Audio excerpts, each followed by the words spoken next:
করা যাবে না যেটা স্বৈরশাসক শেখ হাসিনা এবং তার দোসররা করেছে।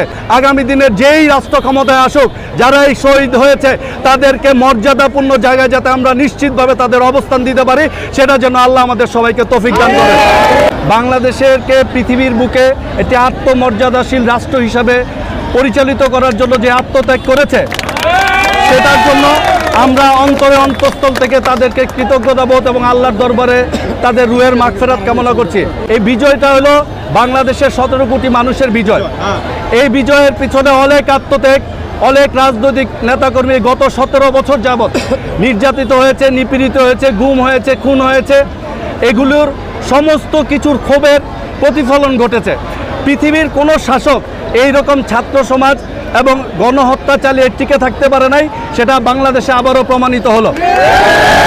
তবে একটি কথা, যে শহীদেরা যারা আত্মত্যাগ করেছে তাদেরকে তো আর ফিরে পাওয়া যাবে না, তবে তারা যেই উদ্দেশ্যকে সামনে রেখে আত্মত্যাগ করেছে সেটা বাংলাদেশের ছাত্র সমাজ, গণসমাজ, রাজনৈতিক নেতৃত্ব সবাইকে ঐক্যবদ্ধভাবে তাদের যে মূল্যবোধ, সেই মূল্যবোধকে ধারণ করতে হবে এবং একটি বৈষম্যমুক্ত রাষ্ট্র ব্যবস্থা যাতে বাংলাদেশে পরিচালিত হয় সেটাকে প্রতিষ্ঠিত করা এখন আমাদের সবার লক্ষ্য।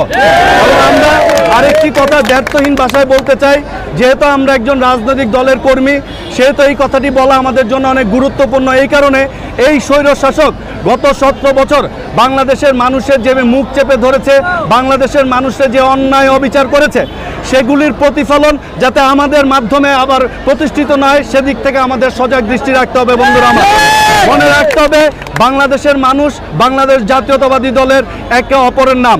এখানে বাংলাদেশ জাতীয়তাবাদী দলের প্রত্যেকটি নেতাকর্মীর সুনির্দিষ্ট দায়িত্ব আছে।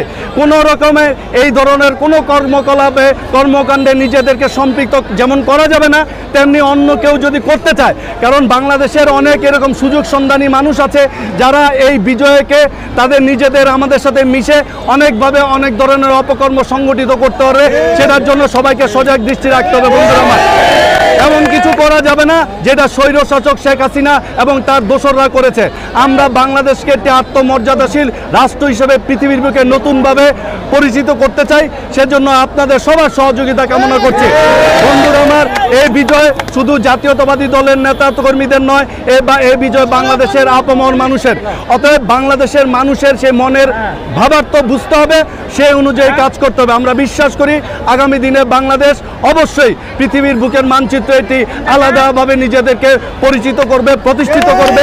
সেজন্য আমরা দেশবাসীকে দোয়া চাই এবং সমর্থন চাই, এবং আমরা চাই যে বাংলাদেশের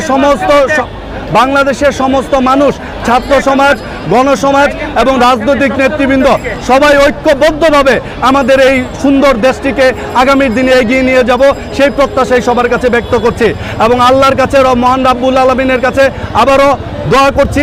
এবং আমাদের সবাই উচিত হবে যে আমরা যেন আল্লাহর দরবারে আজকে সবাই অন্তত নফল নামাজ পড়ে হলো যে সমস্ত ভাইয়েরা আত্মত্যাগ করেছে, যেই শহীদেরা, তাদের মাগফিরাত কামনা করার জন্য দোয়া করা, এবং আগামী দিনের যেই রাষ্ট্র ক্ষমতায় আসুক, যারা এই শহীদ হয়েছে তাদেরকে মর্যাদাপূর্ণ জায়গায় যাতে আমরা নিশ্চিতভাবে তাদের অবস্থান দিতে পারি, সেটা যেন আল্লাহ আমাদের সবাইকে তৌফিক দান করেন। এবং সর্বশেষ এই ছাত্র সমাজ, গণসমাজ এবং রাজনৈতিক নেতাকর্মী যারা আছেন সবাইকে বাংলাদেশ জাতীয়তাবাদী দলের পক্ষ থেকে আন্তরিক অভিনন্দন এবং দোয়া চাই। দোয়া করি যাতে আল্লাহ আপনাদের সবার মনের আশা আমাদের সবার মাধ্যমে সেটা পূর্ণ করুক, সেই আশাবাদ ব্যক্ত